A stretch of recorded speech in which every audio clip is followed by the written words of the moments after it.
Le Seigneur soit avec vous. De l'Évangile de Jésus-Christ selon saint Jean. Dieu a tellement aimé le monde qu'il a donné son Fils unique, afin que quiconque croit en lui ne se perde pas, mais obtienne la vie éternelle. Car Dieu a envoyé son Fils dans le monde, non pas pour juger le monde, mais pour que par lui le monde soit sauvé. Celui qui croit en lui échappe au jugement, celui qui ne croit pas est déjà jugé, du fait qu'il n'a pas cru au nom du Fils unique de Dieu. Acclamons la parole de Dieu. Frères et sœurs bien-aimés de Saint-Orens et de Castanet, nous célébrons aujourd'hui la solennité de la très sainte Trinité. Cette fête nous invite à contempler et à adorer la vie divine du Père, du Fils et du Saint-Esprit.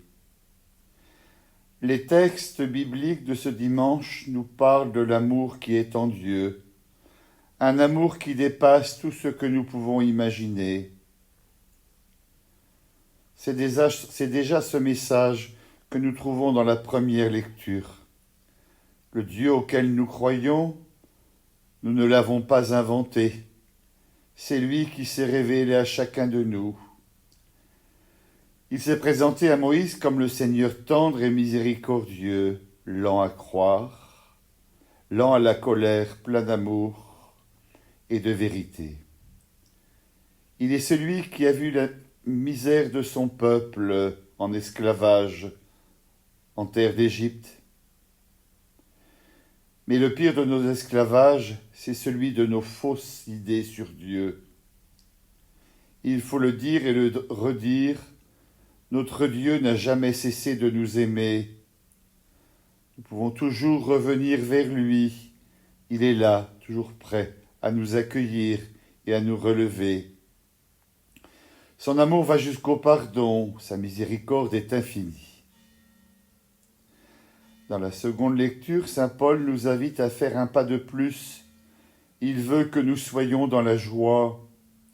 Il nous dit que cette joie, nous la trouverons dans la recherche de la perfection, en faisant tout pour améliorer nos relations entre nous. C'est par notre manière de vivre ensemble, comme des frères et sœurs, que nous dirons quelque chose de l'amour de Dieu.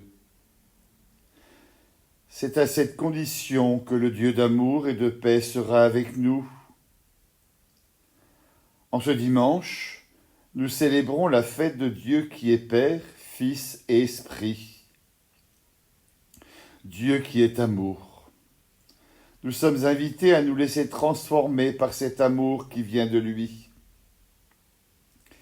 Dans l'évangile de saint Jean, nous trouvons des paroles très fortes.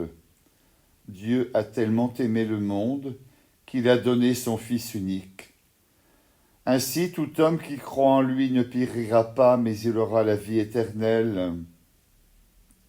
Ce monde dont parle saint Jean, c'est celui qui est mauvais. Les hommes sont pécheurs. Dieu aurait pu venir pour juger ce monde et détruire le mal. Il aurait pu punir les pécheurs. Au lieu de cela, il aime ce monde et lui envoie ce qu'il y a de plus précieux, son Fils unique. Il l'a envoyé pour effacer les péchés des hommes par son sacrifice.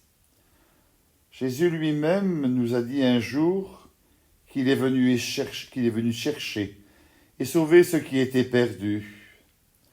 Par sa mort et sa résurrection, le Christ nous ouvre un chemin vers ce monde nouveau qu'il appelle le royaume de Dieu.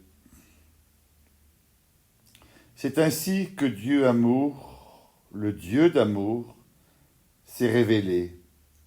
C'est lui qui croit en lui, celui qui croit en lui est libéré du péché et de la mort. Il obtient la vie éternelle, la vie en communion avec lui. Si Dieu nous a créés, c'est pour être aimés de lui et pour aimer avec lui. Voilà une bonne nouvelle que nous avons à accueillir tous les jours de notre vie.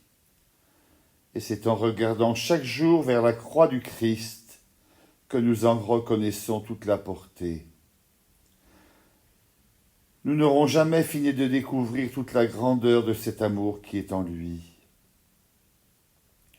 Celui qui croit en lui échappe à la condamnation. Celui qui ne veut pas croire est déjà condamné parce qu'il n'a pas cru au nom du Fils unique de Dieu. Les pécheurs qui croient en Jésus et se tournent vers lui obtiennent le pardon de leurs fautes et la force de n'en plus commettre. Celui qui ne veut pas croire refuse ce salut qui lui est offert. Il se condamne. Il faut bien comprendre, ce n'est pas Dieu qui manque d'amour. Le pécheur qui s'obstine et n'accueille pas cet amour se condamne lui-même. Il ne croit pas en cet amour qui s'est manifesté sur la croix. En organisant sa vie en dehors de Dieu, il court vers sa perte. Certains croyants pensent connaître Dieu parce qu'ils ont suivi quelques années de catéchisme et qu'ils ont lu en diagonale les évangiles. Ce n'est pas tout à fait ça. Si nous voulons entrer dans le mystère de la foi, il nous faut cheminer pas à pas avec Jésus. Il nous faut accueillir sa parole chaque jour.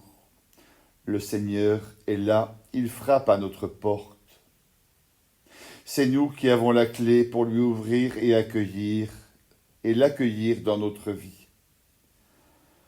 En ce dimanche, frères et sœurs bien-aimés, rendons grâce à Dieu qui est Père, Fils et Esprit, à ce Dieu qui est amour.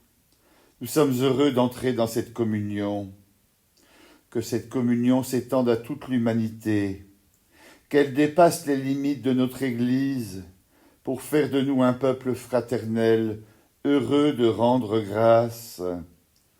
Que cet amour rayonne, transpire, qu'il interpelle le monde. Rendons grâce à Dieu qui nous aime. Amen.